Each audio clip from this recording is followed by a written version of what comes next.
So this is the first video I'm recording from Bellular's Clips since the last one where I filmed tired. We've moved this to filming in the morning, so hopefully I can do a better job adding to this video, but saying thank you to Bellular for trying 14 and being fair to him and Matt. I won't be doing these in order from now on. I'm going to be skipping some because he's clearly posting faster than I can keep up. So I did the first 5, and we've now jumped to story versus gameplay.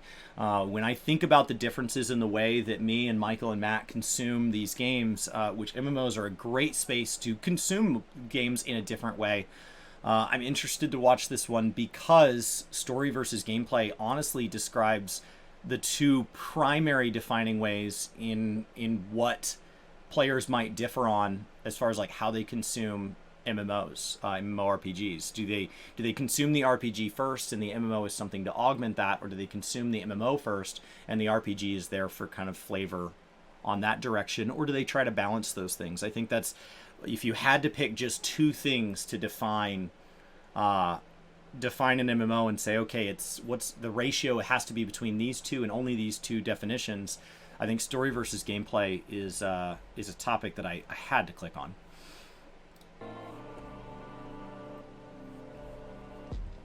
I mean, actually, there's a lot here. Like in the supers, Equip Basic Sword saying recommend playing a Dark Knight as well. It's got a story that's amazing. Oh yeah. Which again, knowing that like I can just swap over to that on my character, that's really cool. Aogard saying in WoW, I feel like the game actively is wasting my time with systems. In FF, I'm constantly making progress and things. Nothing gets tossed away. I think that's a humongous thing for how people feel in WoW right now, where sometimes the systems can feel like content elongation systems.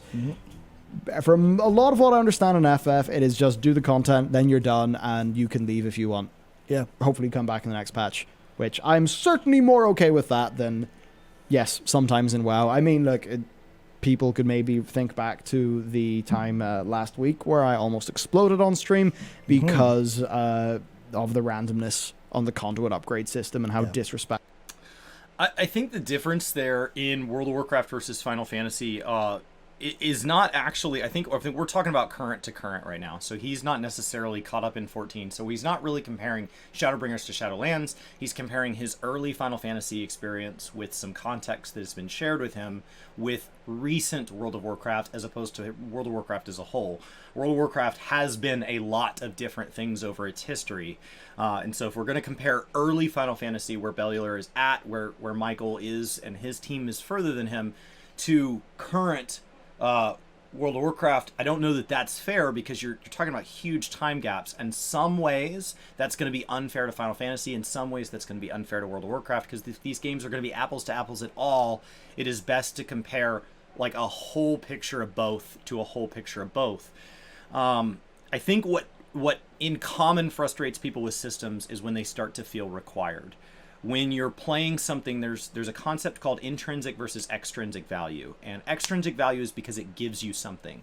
It gives you, maybe it's a paycheck at the end of the week, right? There's a value there that is manifested. And so that's, a raid boss gives you loot. And that loot makes your character more powerful. That loot is an extrinsic, it's an external value. It's something that is added to you, and you are willing to do that content for that reward.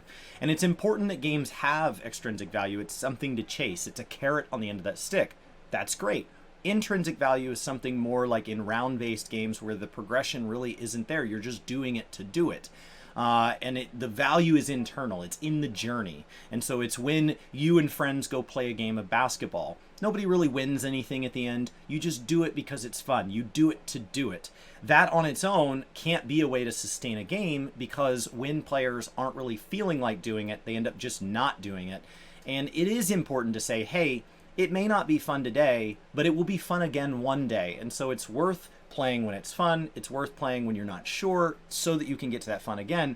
As a game dev, you don't want the first moment that it drops even a little bit somebody to just peace out. You don't want to just manually hold them in the game, but you do want to say, hey, it's worth the grind. And that's when we're clearing a raid boss and we're wiping over and over and over and over. It's not necessarily fun to wipe, but we're staying because we know that payoff's going to be there. And having an extrinsic value can help you get to that feeling of reward that also comes with the clear. It's not just loot. You do feel accomplished. Where these games struggle is in balancing that. You have to say, okay, how do I balance the internal values of something with the big reward? And when you talk about MMOs and they start to use analytics to determine whether or not something like Deep Dungeon makes it into an expansion, or whether or not Torghast is being successful, one of the problems with extrinsic rewards, one of the problems with these all the things in World of Warcraft that grant power, is that people might be just doing them for the power. And so if your analytics are saying, wow, every player's been doing a lot of this, every player must really enjoy this, it doesn't necessarily categorize joy. Respectful that is of players' time. Maybe seems like FF doesn't do that sort of thing. It is definitely disrespectful of your time in some ways. Okay, right. But primarily it is just going, it's your time, do what you want. We will let you ruin your life if you really feel like it. But like, by all is that means, through game design that feels player adversarial, like it is with WoW, like with a corruption vendor, or, random rotation? Well, just the rotation turned out not being random. No examples that I can think of. Okay. It is. An example I can think of is the relic system. For people that enjoy the relic system, they don't mind it. It's something to do. It's something to log in, to give them goals to work towards.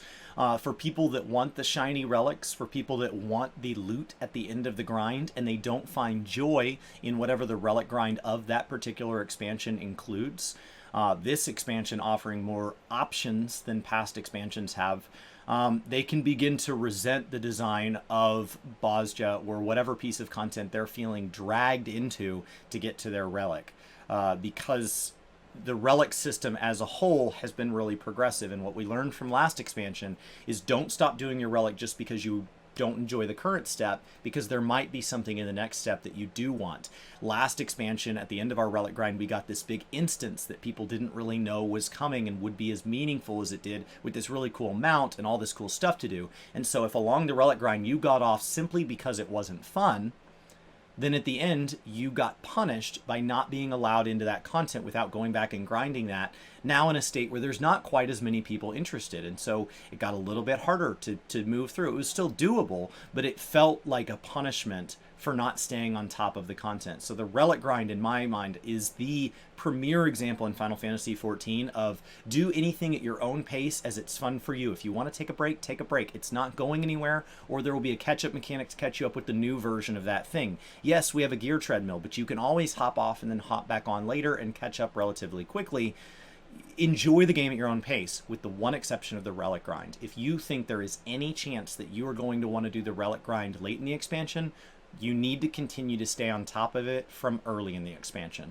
It is the only time that I really feel Final Fantasy says, hey, we want you to like this content, but if you don't like it, we still want you to do this content for the people that care about relics or care about the instances that have been locked behind them. You don't have to care about relics, but if you do, that's a system that can feel very punishing. World of Warcraft has a much longer list of these in Shadowlands.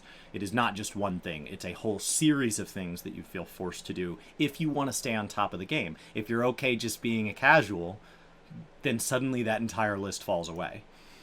It's just a case of there's rewards at the end of extremely long sticks. Yeah. And maybe the content's not always new and exciting as you do those. Gotcha. Maybe you are doing old shit, or you're doing something that's maybe not super engaging. You're grinding something. Yeah. I still haven't went to get my relic weapon. I'm kind of terrified. I hear those are quite a bit of work. Yep. Nino says, to try to lean this into WoW, I think both games offer something different. Some people don't want to sit through hours of story. Yeah. I think if you are a MDI competitor or competitive Mythic Raider, unless you also want to play a JRPG at the same time, it seems like FF is just not for you. Like, from what I understand of this game, I could not fathom a dedicated Mythic Plus player playing FF in the way that they play WoW. What feels odd to me about the story is that they sell skips. They definitely want you to take a shot at story, but if it's not for you, they don't expect you to play it. But it does feel like they divide the player base into two camps, not like story and don't like story. It's like story and don't like story enough that you're willing to give them money. And so it leaves this group in the middle where story isn't necessarily their thing. They did try it, and they don't want to spend money to skip it, because it feels weird to pay a game to skip a large piece of its content, as opposed to say, well, what if I just want to come back and do it later? well, you're still going to need to pay it, skip it, and then do a non-reward track through something like New Game Plus. And so that it's weird that it divides it into that, where like this group over here just not only doesn't like it, but doesn't like it and is willing to hand extra money to a game that costs them money up front and costs them money monthly for the opportunity to skip one of the largest and most expensive parts of development. At all. There's room for playing a lot of endgame content in one sitting. Yes. But there's not the same kind of feeling overall. Yeah, you know what I mean? Like the Yeah. texture of the content, sort of. Yeah, no, I can't imagine that ever happening. And I wouldn't recommend it because I feel like there would be too many people who are like almost against the story.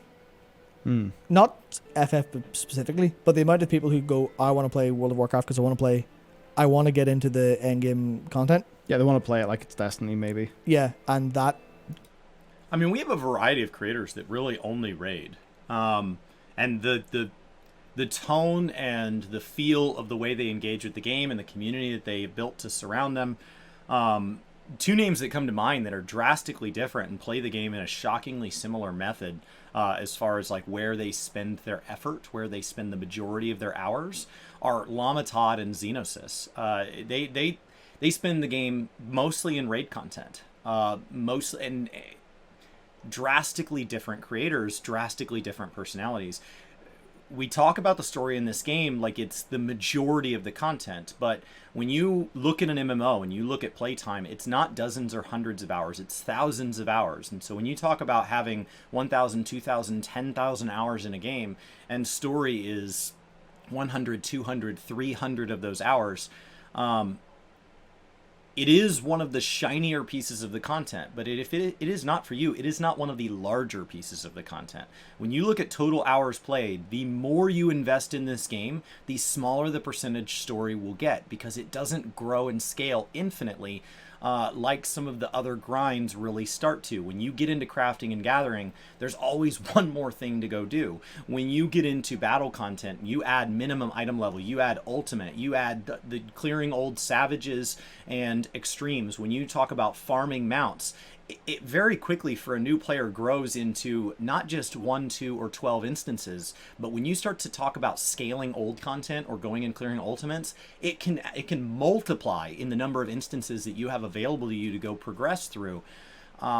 Story doesn't do that. There's one big story and then several small stories, and they're gonna have the most impact on you the first, maybe second, maybe third time through. So assuming you really like story, if you're not adding something like RP to this game, if you're not adding something like going and clicking on other NPCs and reading books and seeking out these odd little tidbits, at which point World of Warcraft is just as valid. If you don't mind going and seeking out story that they tucked away and hid from you, where you need to go buy a lore book outside of the game, where you need to go have discussions with other people to talk about what got referenced and did you talk to this NPC between these two quests because they actually had an odd spot of dialogue that sheds some light on this other thing. Story is a ever shrinking percentage of it for players as they get more and more invested. So I don't disagree that somebody that coming over from World of Warcraft who is purely mechanics based is going to have trouble looking past the story, because it is going to be asked of them and it is a huge piece of content. But to say that, you know, I don't know if this is necessarily what Matt meant, but to say that like an MDI player couldn't find some place to be happy here, they could. It just might take a little more foraging to kind of clear their patch of dirt. When you talk about Xenosis and Llama Todd, I don't really see them playing WoW. I don't know offhand how much time they've ever spent with other MMOs as a general rule, but I see them playing Final Fantasy XIV. I see them in raid content. And so they've cleared that patch of earth. And so it is not necessarily designed for top-end Mythic players to come in and immediately feel at home. But if they're feeling like, you know what, right now I'm gapping out in World of Warcraft and I've got time to clear my patch of earth, once you are caught up in Final Fantasy, it is fairly easy to come in and clear the 4 new raids, keep progressing maybe once a week through an old ultimate or through some minimum item level stuff, and then pop back into World of Warcraft. They could absolutely use this as a way to fill gaps that World of Warcraft might have. kind of, you could do it, but I would never recommend it to anyone because, like, it's, I haven't had a food analogy yet. It's like offering someone incredible food, like, here is the tastiest bread you've ever had in your life, and it comes with, you know, you also like the, say, ham sandwich. You really, really love ham. Here's the best bread of your life with some really good ham in it. And they're like, bread kills me. And you're like, well, all right then. It's just that case of, there's no point. They'll just take the bread off, throw it away. Yeah. They're like, what are you doing? Yeah. That's the best bread ever made. The counter to that being that I'm not paying for that person's lunch. And so I do have friends that throw away the top piece of the bread or ask for it as a wrap. And it's a bummer. And like, as somebody that likes bread, it's really nice to go to lunch with them, because when they throw away that extra piece of bread, I don't let them throw it in the trash. I take that extra piece of bread. And so his example here is a good example of story. Like, it's their money, it's their playtime. And so one of the things that, as story has become this contentious thing that's been discussed, simply because, like, I do differ in my opinion of it from not only these two, but many people in the community. The great thing about somebody skipping story, the great thing about somebody coming in and saying story's not their favorite part and it's not the most important part to them, is that the chef got paid full value.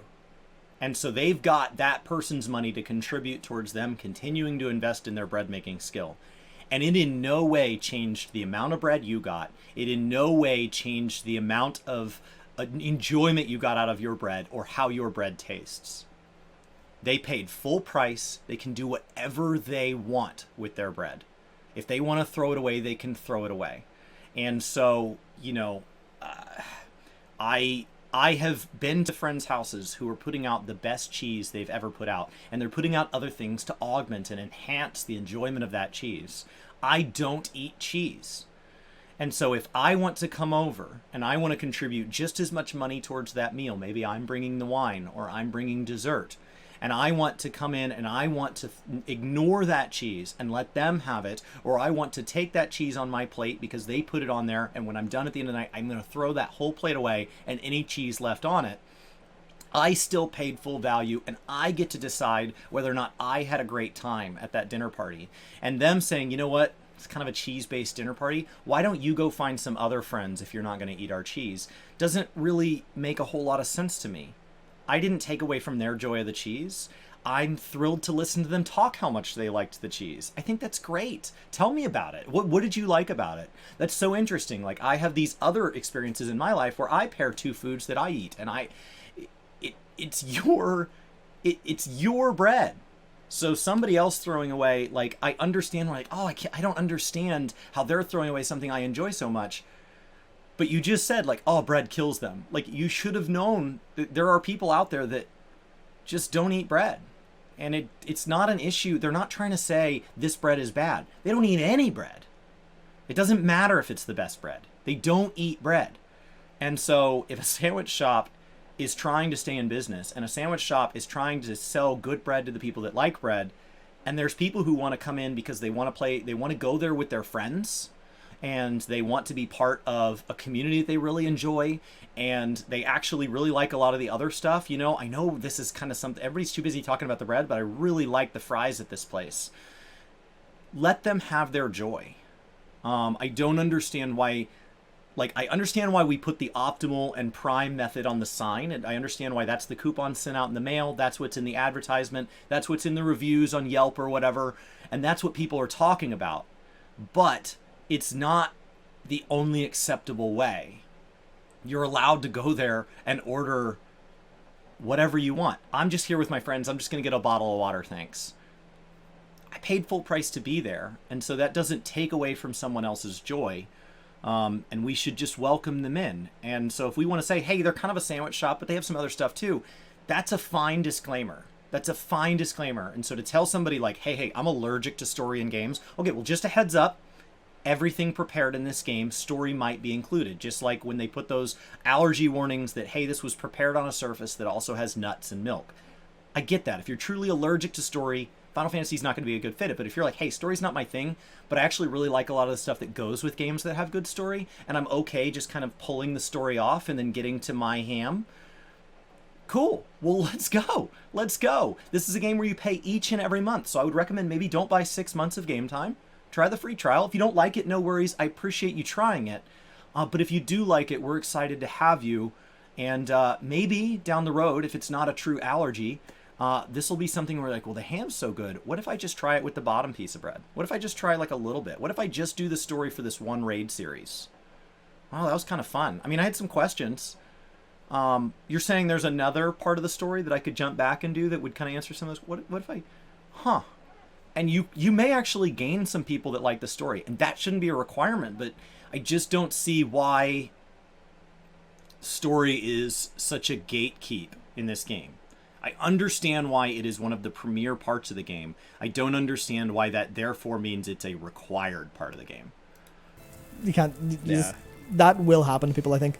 And fair. Different games. That's the strength of both. I think that they're different. Yeah, absolutely. Sean Grant saying that he loves how balanced all the classes and jobs are.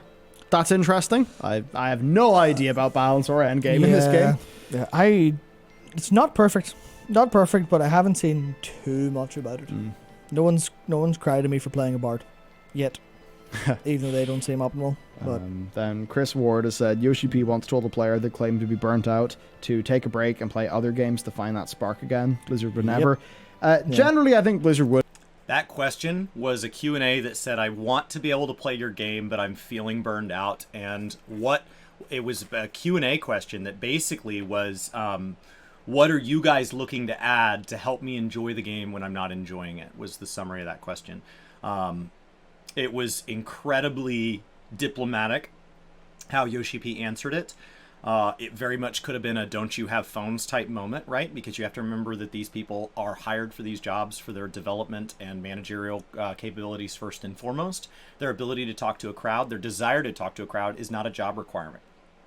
If Yoshi P doesn't like talking in front of large audiences and doesn't think it's important or doesn't think it's worth growing into that because he doesn't get joy out of it, he wouldn't have to be this good at communicating. He wouldn't have to practice this, but he has, and he handled it and said, you know, like, I'm so glad you like the game, but I want you to know it's okay to take breaks. And that take breaks quote has become just as prolific, just as widespread as the don't you have phones, as the you don't think you think you do, but you don't. And so that moment is one of the examples where Yoshi P's constant communication has allowed him to work that muscle, work that public speaking and communication on the fly muscle to where he's so good at it now that he took what could have been seen as attacking a fan, or could have been seen as admitting weakness within the game, or there is a number of ways that his response to that could have gone badly.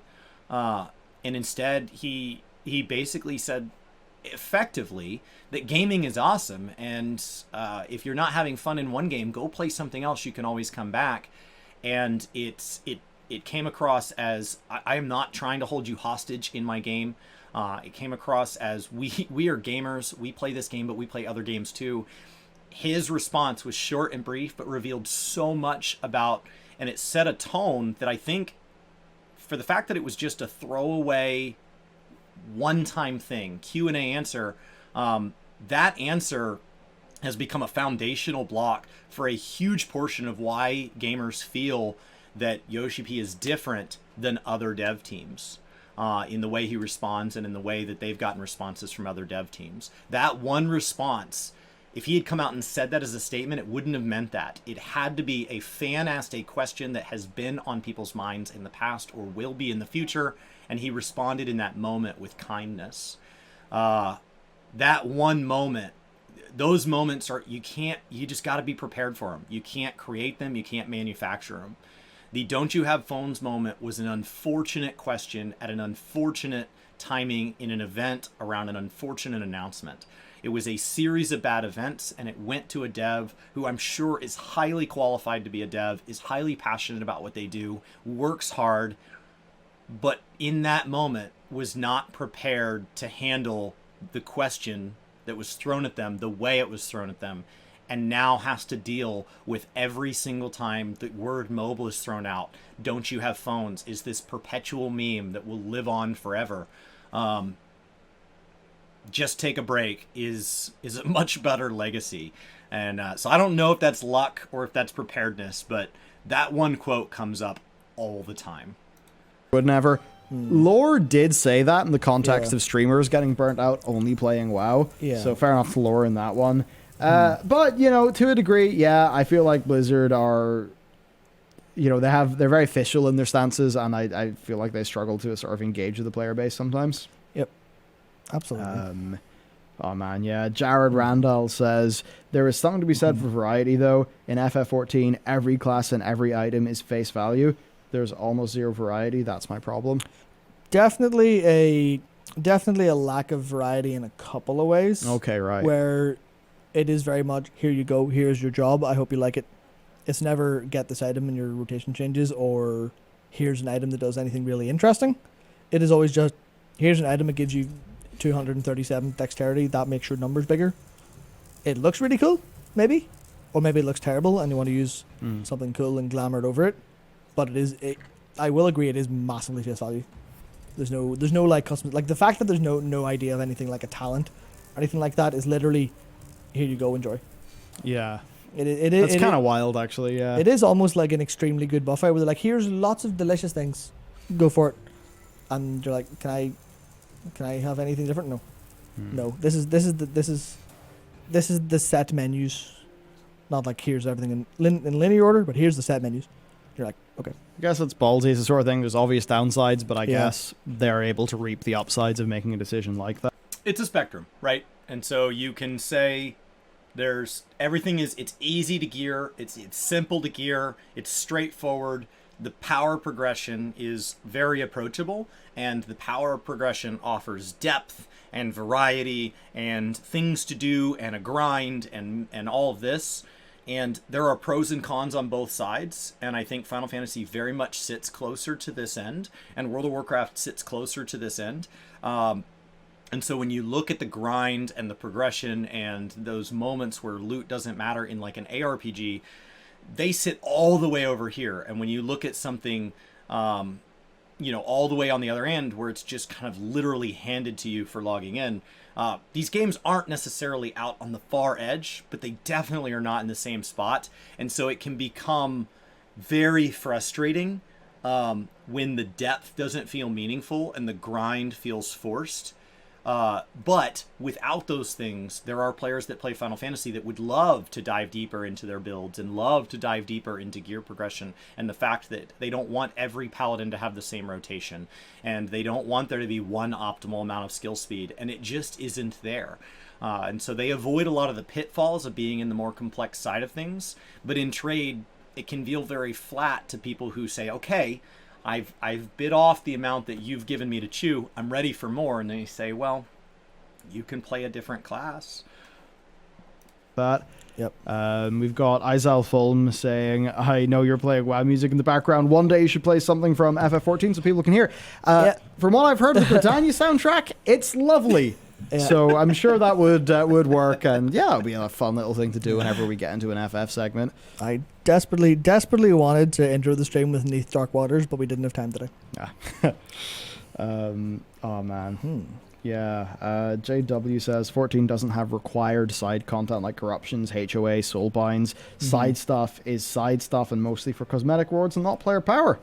Seems good to me. Yep. Because it's like, yeah, corruptions, Heart of Azeroth, and soulbinds. That's like not content that I've done because I've enjoyed it or because I like wanted to do it. But like, if soulbinds had nothing to do with my character, like per se, in terms of like core endgame stuff, but it was like I get to go on a whole bunch of personal quest lines with these 3 characters throughout this entire expansion, and I get some cool, rewards, I'd be so much more. Yeah, that's the version of Soulbinds that I'm excited about because it's about like the world and the fantasy and all of that stuff. And I say that thinking that Raiders would also prefer that and Mythic Plusers because they don't seem to like those systems as player power systems. So like, it's like, I agree that the fantasy is cool, but maybe just not the way that it's being particularly implemented. So this video's way in the past. I'm in my present, and yesterday in my present, I was listening to Sloot, a big WoW player, talk about kind of lengthy gear progressions. And I think one of the points that he hit on that was really good is that the problem with lengthy gear progressions, talking about like the AP grinds in WoW, the relic grinds within 14 even fall into this, when you have one that's locked over a number of hours that to a casual or starting player looks way off into the distant, becomes this perpetual grind. They're not perpetual grinds because, if nothing else, these games every 2 years hit a hard reset. But it feels that, and the power progression through it is at these intervals all the way off into the future. It can feel very, very frustrating, and because you feel forced to stay on it, and players who play a lot always seem to be one step ahead of everybody else, and to players who are just trying to keep up. And so it creates a friction in the community, and it creates frustration when you feel like you want to just take a break from the grind. And so you do have to wonder if it wouldn't be better to say, hey, for each step along the way, or for the total expansion, let's slam all that power progression stuff right up front. Just boom, boom, boom, boom, boom. And so if you're going to have something that is meant to, over the course of an expansion, take 100 hours, 200 hours, whatever, then you could say, but all of the power progression behind it is within the first 10 hours, 20 hours, something that over the course of 2 years is very, very, very approachable. And everything after that is cosmetic and quality of life, right? And so cheaper teleports within that expansion, mounts, mini pets, cool new weapon glams, achievements, titles, things like that. That way the people who want that grind have something to chase. They have that extrinsic reward to get there. And so it's kind of how the relics of 14 age after the expansion is over, where they're kind of glamour only. And so it's what I think the appeal of Mage Tower was in World of Warcraft. This idea that there's something there, and it's worth earning, and it's worth trying for. But if real life gets in the way, if your own joy of the game gets in the way, if something comes up and it just doesn't get done, if your own mechanical skill or your playtime just gets restricted to the point where you can't finish it, while you wanted it, you didn't technically miss anything. What feels very frustrating is when these systems are required to clear the next content. I want to be able to clear the next raid when it comes out in 2 months, and to do that, I have to do X, Y, and Z. When X, Y, and Z becomes too long of a list, that feels really frustrating, because all you're really trying to do is that next piece of raid content, and it feels like they're saying, that's fine. You don't get to take breaks if that's what you want. And it's so much easier to say, there's a bunch of really cool stuff if you're going to be around, but if not, we're really looking forward to sharing this next piece of raid content with you. And so giving people big, shiny, and it is where that phrase, cosmetics are the true in-game, which is another like absolute phrase that I don't really like, but it is where that gear lust, that I want to go chase something that's worth earning. And so if you have a really cool boss, if you have, we have a big epic scythe coming. Okay, well then if I go get this meta achievement, or if I go put this amount of work in, can I have the new scythe that Xenos is using in the trailer? Can I have that? Yeah, you can have that, but that's going to be locked behind 200 hours across these 3 systems. Okay, cool. That sounds a little much for me because my real life's kind of busy right now. I just want to clear the fights. Oh, well, that's not, to clear the fights, you just need to be able to clear the fights. We're not going to, there's a little bit of prep because we don't just want people just walking in, but it's very, very doable. I think that that's something that feels a lot less like you have to play my game, sunk cost, you're here, and you like it, and you'll deal with it because I said you will. And so it feels a lot less aggressive towards the player base. That's it. Yeah, man, wow, lots of FF stuff. Very cool. I appreciate him keeping that short because I never do. So that's the next one. I'll be skipping through these. So I did the first 5 in order. I hit publish on all of them, even though I felt like they got weaker as I got tired. I'm now filming these in the morning. And so hopefully that makes it easier to let the energy that I feel towards Bellular coming in as a team, letting, Bellular is kind of, I think of Michael as Bellular, right? That's the front man, but Bellular is an organization as well. And so him coming in with his team and having somebody involved that can translate and represent 14, I think really helps him from accidentally saying something that comes across as ignorant or wrong. I think that as a new player, it kind of helps guide this journey. I think that this is a great format, and I'm really thrilled to see them continuing to hit publish at a pace that I will not be able to react to any of these, but the silver lining there is I can go and pick through the titles that are jump out the most to me. I know that he's addressed in the past how frustrating it is on YouTube that you only have a title and a thumbnail to get somebody to click, and it's not just about people clicking and not clicking. If somebody doesn't click, the whole video does worse in the algorithm as a result. So every time somebody is shown your video and doesn't click, it punishes the video. And so every time somebody sees it and does, it benefits it. And so it puts you in this system where titles and thumbnails have to sum up what you really want to say in 5 or 10 or 20 minutes, or like me, 30 minutes. And so you're forced to pick the juiciest but true moment that sums up your video if you want it to perform at the top of what your content can do. Obviously, better content's better, but I'm doing what I can here. And so I'll use his baitiness to help me decide which ones to jump into, and your recommendations as well, as he gets in here and he talks about systems and mechanics and everything related to gaming, kinda.